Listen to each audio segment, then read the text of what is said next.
We'll look at another concept, and this is what is known as a nerve conduction velocity. Nerve conduction velocity. So nerve conduction velocity is just a very simple concept. So maybe a patient has, like, all those issues with the muscles, all right, then I'm suspecting that maybe these issues are stemming from the nerves. You understand? So I want to actually look at how these nerves are still conducting impulses. You understand? So nerve conduction velocity is just a diagnostic test. You are trying to measure how fast electrical signals are traveling through the peripheral nerves.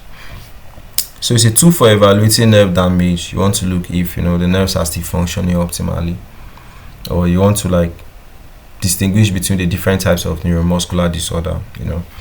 So what it measures the speed of signal transmission. So the signals could be there, but maybe the problem is stemming from the signals are not getting to the next nerve quickly. All right. You can also measure the amplitude of response. You can also measure the latency.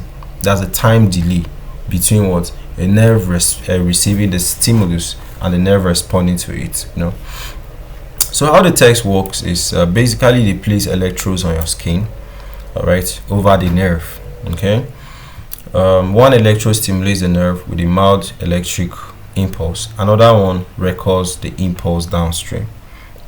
So the distance between electrodes and the time it takes for signals to travel, okay, to actually reach another electrode is what will now calculate the speed at which everything is moving. You understand?